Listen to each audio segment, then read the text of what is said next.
I grew up in Sri Aurobindo International Center of Education in Pondicherry. It's a very interesting and unique system of education where there are no exams right from kindergarten age 3 till college BA BSc level, and imagine that that's where I grew up, right. So, the first exam I ever took in my life was IIT Kanpur at the master's level. What happened is that because we did not have exams, we really did not have a formal degree to show at the end of the day, but fortunately IIT Kanpur had a filter, had a written exam and an interview following that for the master's level in physics, and I was fortunate enough to clear that, and I got into IIT Kanpur. Primarily coming from a system of no exams ever to a system which is the absolute antithesis of that, where competition and examinations is what you have to survive and excel in. So, it was a very interesting transition for me, and I have to be honest, it was not an easy one for me, and I struggled for the first semester, and after that once I got a hang of how one takes exams, the tricks that sometimes one learns, and over time I realized that yes, this is a system that I can survive in. And I was honestly not the most brilliant student or anything, I was a very average student, but I learned so many things from IIT Kanpur in terms of competition, in terms of relationships, in terms of thinking differently. There were peers and students who excelled in music, and yet they were also excelling in their own fields. Now, that to me was a nice thing to see.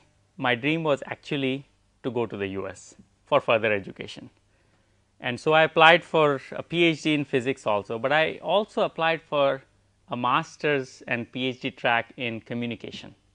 The reason being that actually that is where my heart was, communication, education, something which brought me closer to people, I guess that is what I was looking for. And because the Aurobindo Ashram education actually provided me with a kind of a general set of skills, not specialized, but a general set of skills that really actually helped me. The language background is very strong there in the system of education in Pondicherry, and so that allowed me to transition into communication first, got a master's in that, and then one thing led to another, and I got interested in education, actually the use of technology for education, and I transitioned from communication to education rather seamlessly. And for my PhD, one thing very interesting happened. Actually, I got a coupon in the mail, $99 round trip ticket to Ecuador. For a student, that is a dream, and I really wanted to go and see Latin America. So, I took that coupon, asked another friend to come along with me. We both went, and that is when something magical happened. This was my first immersion into a rural area, and I stayed there for 2 years, documented their knowledge of medicinal plants with the community. So, it was a very participative kind of project, and we were looking at how do you come up with models of knowledge conservation that are not extractive. And that is when I got interested in literacy, because we realized that to actually conserve any system of knowledge, you have to depend on some form of literacy. After my Ecuador trip for my field work, I came back to Cornell to write my dissertation. And you know, when you are writing your PhD dissertation, you love to watch movies to take your mind off of dissertation. And that is what I was doing. I was watching Spanish films with some of my friends, and the Spanish films happened to come with English subtitles at that time. And as we were watching, an idea occurred that why don't they put Spanish subtitles on Spanish films, and maybe that would make us learn Spanish faster. And then it was more like a casual thought, and I said, why don't they put Hindi lyrics on Hindi film songs, perhaps India will become literate. A very casual thought, and that idea kept working at me, and some of my friends said maybe there is something to it. And so, I said, okay, let me finish my thesis, and after this if I get an opportunity, I will research this and see if it has any value. And when I got this opportunity to teach at IIM Ahmedabad, that is when I started doing some research on this idea that if you just subtitled the lyrics of songs in the same language. So, Hindi film songs in Hindi. So, what you are hearing is exactly what you are reading word for word, and essentially that is at the heart of reading, really is reinforcing that. So we started doing research on it initially, purely an academic research project. If you look at the literacy challenge in India, essentially you can see it as two major parts. One is that there are people who are completely illiterate, which means that they cannot even recognize a single alphabet. That's about 290 plus million. There is a large middle group which actually nobody talks about, which is about 300 million people. These are called literate, but they actually cannot read. So, they are literate in namesake, but they are functionally illiterate. And then there is another group of about 300 million people who are actually completely illiterate. So, there are broadly these three groups exist. Most initiatives of the government and civil society actually address the completely illiterate and transition them to very early literacy. That is important that they transition only to very early literacy. How are people going to go from very early literacy to functional literacy to actually lifelong literacy? That is a big challenge. So, what we did is that let us focus on the middle 300 million people, because that is something, that is a group that actually through media exposure you can really transition them over time from not being able to read, being called literate, but not being able to read, to actually being able to read. There is a big problem in India in our primary school education system. A child enters class 1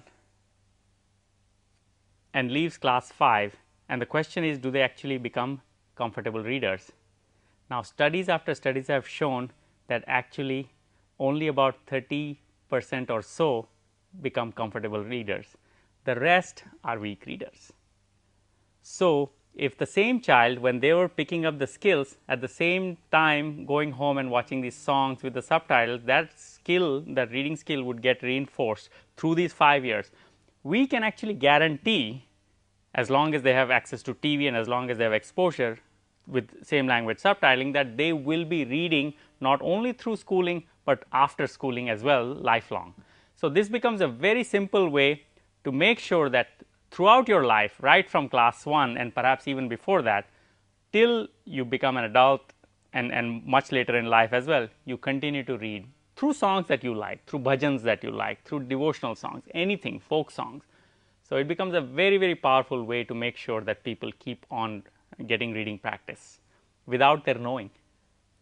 Actually, more and more people are spending time in front of screens.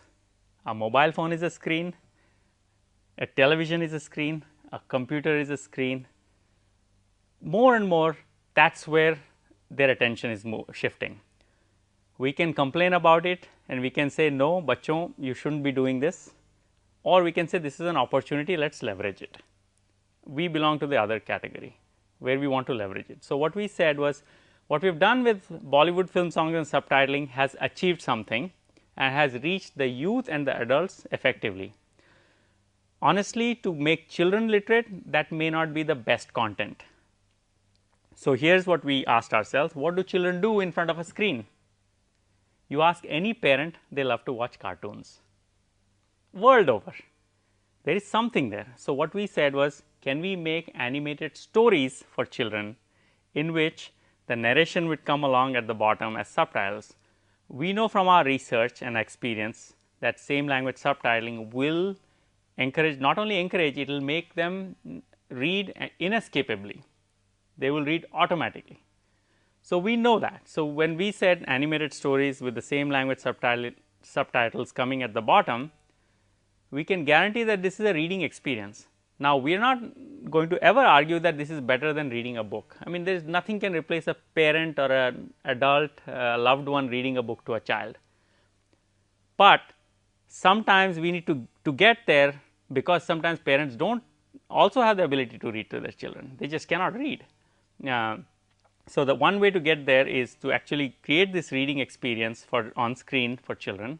And over time, what we have found is that anytime somebody becomes comfortable to anytime somebody becomes comfortable in reading, they then want to start reading something else, something of their interest. So, you impart a skill and they will do what they want with that skill, and usually it is put to good purpose. I believe that this literacy problem that has really troubled us for the last 60 years at least post independence, is something that we can actually solve, provided we change our mindset to look for innovations. Now, we can make youth and adults read through Bollywood film songs, and they will read something else after that. We can make children grow up reading animated stories, and they will read something after that. So, there is no reason why we cannot make India completely 100% literate in a very short time, maybe 5 years. As if I were the information and broadcasting minister, I would make that decision if I could. Same language subtitling will contribute to making millions of people read in India. That would be huge for India's literacy, but I do not see us limiting ourselves only to that. I think this is a solution for other countries around the world, and actually same language subtitling could become India's contribution to global literacy.